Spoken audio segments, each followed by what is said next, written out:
1.5 liter VTEC turbo, 200 horsepower, 6-speed manual gearbox, mechanical LSD. All these things sound so good, and all these things are part of this 2023 Acura Integra Elite A-Spec. This car has proven underpinnings and it has an iconic name. So let's see if this car stands out and makes its own space for itself in its segment. The Integra is a great looking car. It's got the typical Acura family look. So you've got the sleek DRLs, the big bumper with the Acura logo. And since this is the Elite A-Spec, it has an optional extra which makes it all blacked out. So the grille is blacked out, the emblems are blacked out, everything is blacked out. And I think it looks really good, especially when it's clean. It's been very difficult to keep this car clean because it's been raining the last few days. But otherwise, it's a very, very smart looking car. When you come to the side of the Integra is when you realize it has very sleek silhouette. In fact, when you look at the C-pillar onward, it's like a very coupe-like finish, and overall it's a very stylish looking side end. It looks very sporty. It has the sedan elements but mix it with a coupe. Honestly, it's a very, very good looking side profile. Mated to these 17-inch rims, it's just the perfect stance, I would say. It's got a very subtle side skirt as well. I know this is not the perfect color to highlight all of these elements because everything is black, the car is black, so it all hides. But if you have a keen eye, you can notice that it actually stands out and it looks really, really good. You've got a A-Spec badge on the fender, but yeah, it's very clean lines but subtle, and it just stands out on the road. And that brings you to the rear, when you notice that this is not really a sedan, it's more of a notchback. When you open the boot, the glass comes up with the boot and it lets you a very big opening. Although once you open the boot, one downside is that the loading lip is a bit too high. So when you want to put something inside, you have to really carry it initially to put it inside. But then the storage itself is pretty deep and it's pretty big. You can take 2 big suitcases very easily. You've got some very sleek taillights which are LED, which again look really good at night, and you've got the iconic Integra badging or the embedding into the bumper. So there is no badge as such, but then there is Integra etched into the bumper, which is a tribute to the older original Integra.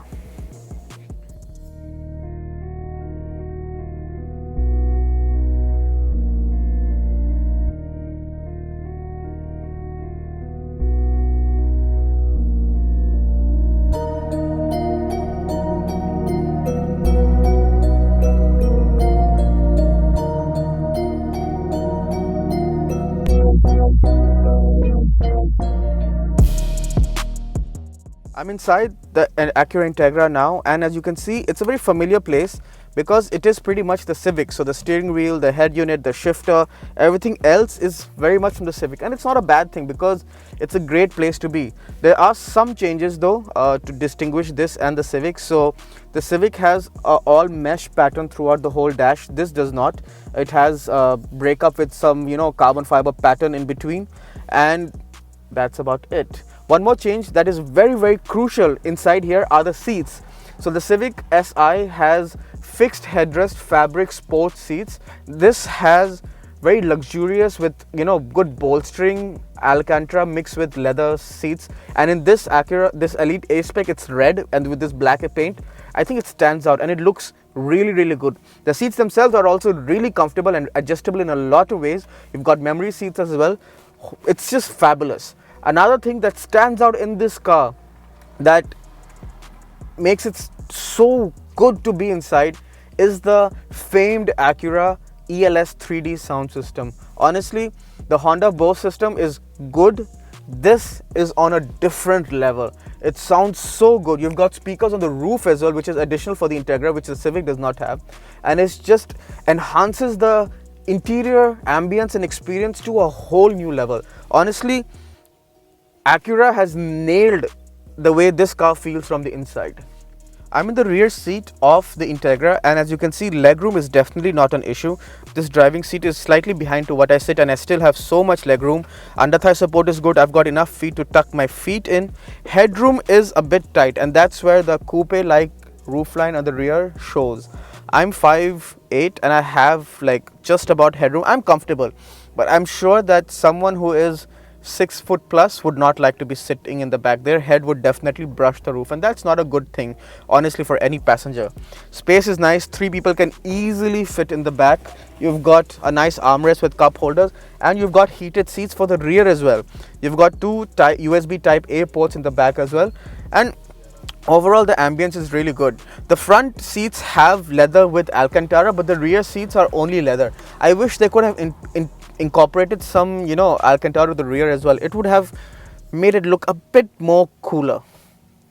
Of the Integra now, let's get the numbers out of the way. This has a 1.5 liter turbocharged engine that produces 200 horsepower, 6-speed manual, front wheel drive. This also has a CVT, which the Civic Si does not have an option with.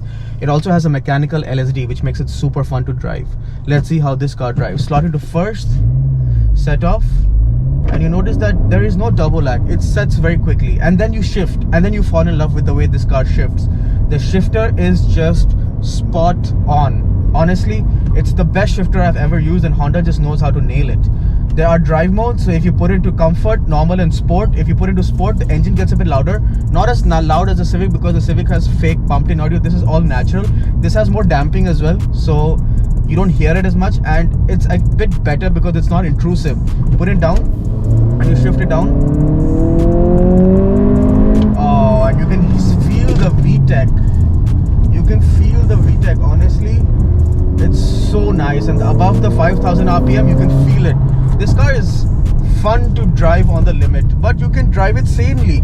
If you put it into just normal mode and just cruise, you can actually just set and just set the highest gear, put it to 5th, put it to 6th, and just cruise.